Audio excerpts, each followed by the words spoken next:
Здравствуйте, дорогие друзья. Хотел дальше записывать видео, то, что со мной происходило, как это было, чтобы не пугались вы, чтобы знали, на что обратиться. Но пришел к такой мысли, что все-таки я не рассказал, что такое, и сомневаюсь, что вы будете это читать сами, что такое обструктивное нарушение апноэ сна, что такое храп, к чему он приводит. Своими словами, в общем так, я немножко тут приготовил. Давайте я вам просто сейчас так прочту, буквально минуту-две, чтобы не забивать, чтобы, как говорится, не напрягать вас. Днем с синдромом обструктивного апноэ сна, как правило, мучает сонливость. Причем она может достигать серьезных масштабов. Водители засыпают за рулем, попадают в ДТБ, до 20% аварий из-за этого. Я как и говорил, у меня тоже это было, 2 раза меня выключало. И хорошо это не на таких больших скоростях, как-то вовремя все это у меня произошло. Все. И если брать статистику, она получается больше мировая, я старался найти нашу российскую все. И гипоксия, возникающая по причине синдрома обструктивного апноэ сна, крайне неблагоприятно отражается абсолютно на всех системах и органах. Но особенно пугающим является тот факт, что у пациентов с остановками дыхания во сне значительно, до 67% повышается риск смертности. Как я и говорил, я сидел, я почему начал этим всем интересоваться, что со мной забивал в интернете, как что происходит. И я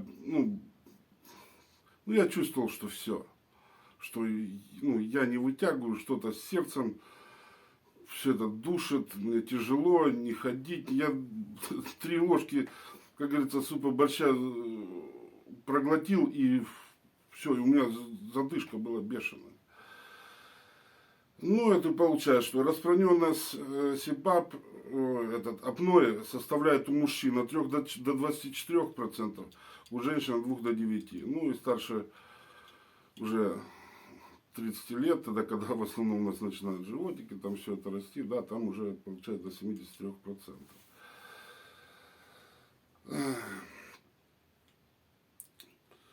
Первое, что у меня началось, они еще пишут, что я не мог победить, и врачи мне, я отвечаю за свои слова, дважды говорили, что при том, когда я приносил свои анализы им, там гормоны, все, полностью обследование в Краснодаре, и мне говорили так, тот, кто найдет, поймет, что с тобой, получит Нобелевскую премию. Понятно, что это в шутке было сказано, но сам факт того, что они руками разводили и говорили, дважды мне это говорили, дважды.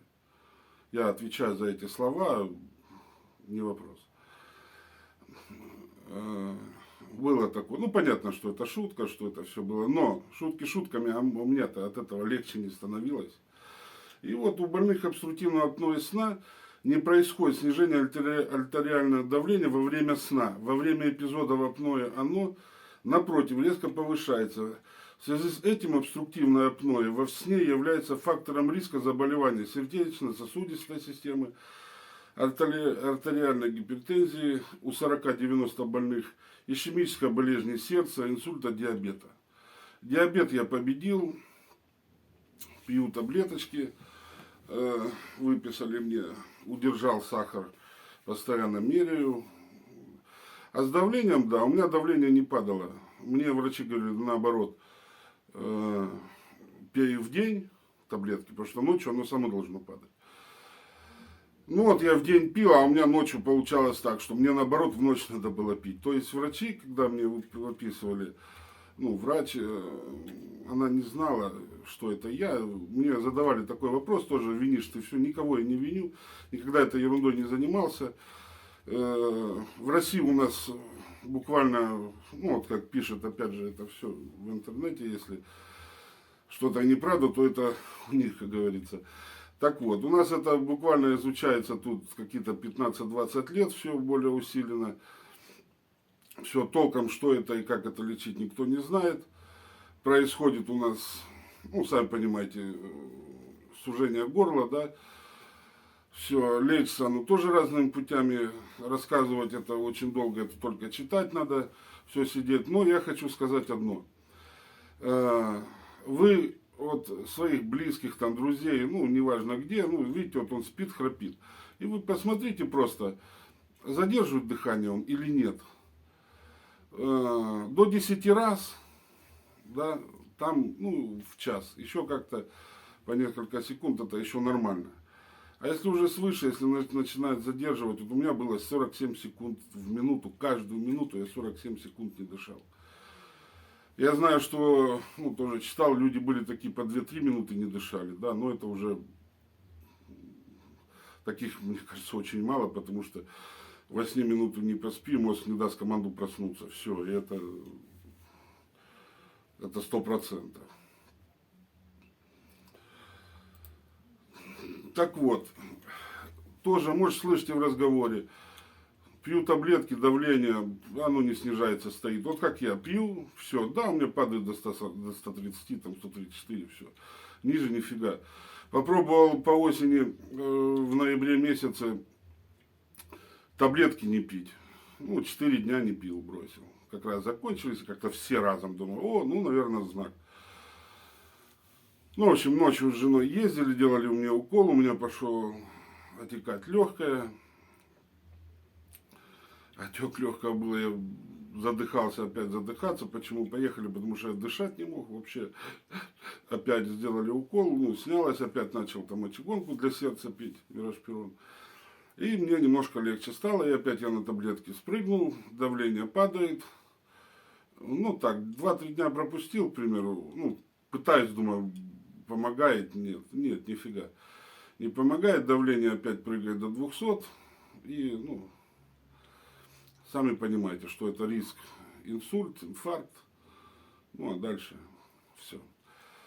Так что это очень серьезно, и то, что я рассказываю, ну, это уже со мной происходило. И вдруг видите, что, ну, там, на природе где-то заснул, там, или такие, как я, за столом засыпаю, вы просто посоветуйте. Тем более, есть консультации, есть это все написано в интернете, как, куда, что. Все, я обращался к доктору Мязину Василию Евгеньевичу, ТЦ клиника в Краснодаре, и толково объяснил все, то есть, ну, мне там помогли, я ее не рекламирую, просто все равно спрашивают, где что, я обращался туда. На тот момент, когда я лечилась 2 года, было всего 3 доктора таких, сейчас уже 6 докторов. Так что выбор есть уже у нас, люди начинают развиваться. В больницах, я вам сразу скажу, у нас многие терапевты не знают, что это такое. И я тоже за эти слова отвечаю. Понятно, что сейчас могут говорить все, что угодно, но тогда, когда я обращался, мне на протяжении 6 лет не могли помочь. Ну, что так, значит так. У каждого своя судьба, у каждого свой путь. Никого я не виню, ни на кого не обижаюсь. Все это ерунда. Так что вот такие дела. Следите за родными, близкими. Будьте здоровы. До новых встреч.